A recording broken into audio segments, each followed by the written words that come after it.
Alright, so the videos that Professor has for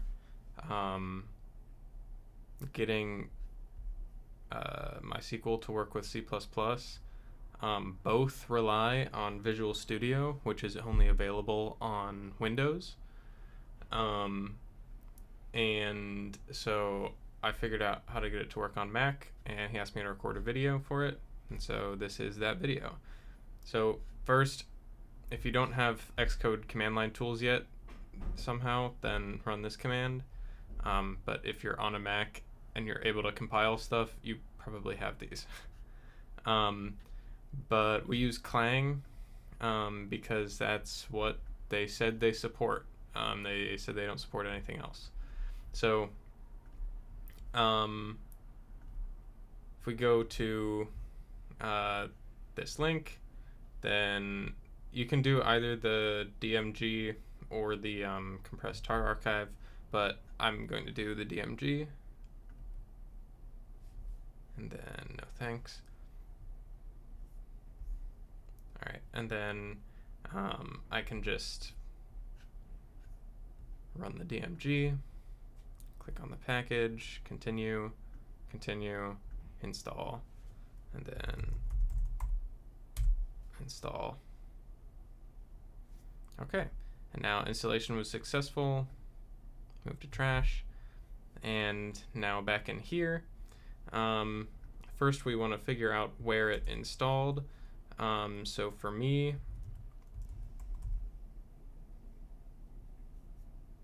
here, so then I can just copy the path. And now this is our path name. So anywhere where you see con location, you're just going to replace that with the path name. So we're going to do that here, here, and then in any of the commands, we'll do that as well. So then you might think, oh, okay, cool, we can build it now. But no, because if we try and build it, it will work. And then if we try to run it, it'll give us this error because for some reason they haven't figured out how to dynamically link these two things, which are literally right next to each other. So it's trying to link two files that are in this exact same folder. But we are just going to go to this folder and then lib64. Okay, and then in here, you're going to run these two commands. So these basically say, hey, you should actually, instead of just calling this, you should call this whole thing here. And you can see this conlock, so where it says that, in the command, we are just going to use do this, and then of course it'll ask you for your password. Okay, and it'll give you this warning, but that's okay. We'll fix that. So then we'll do the same thing for this. And boom. Okay, and so now we've changed this, but now that invalidates the code signature, so then we have to validate the code signature, otherwise macOS will kill the program. So you just literally paste these commands, and then once you've done that, now you're good. So if we go back to here, we're just going to run build.sh, and now if we run our app, yay, it works. And this is the exact same sample code that was posted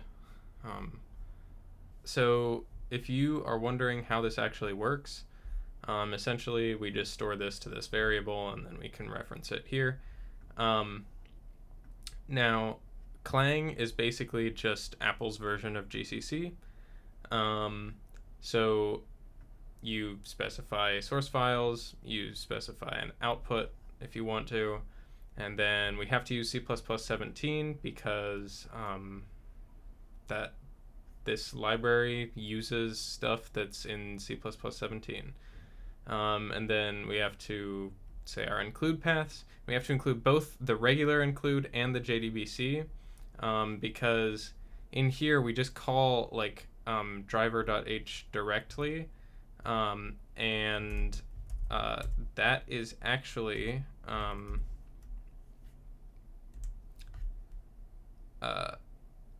inside of this folder. So driver.h is here inside of JDBC. So we just also have to specify this one. And then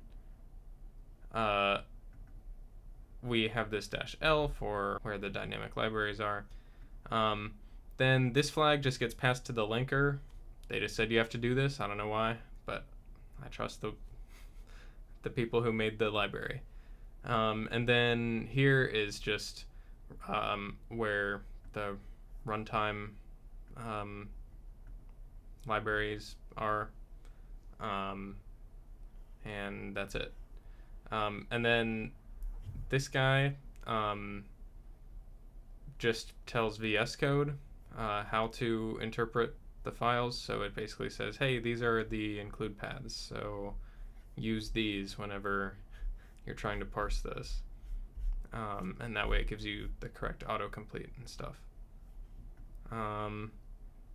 But yeah, that's it.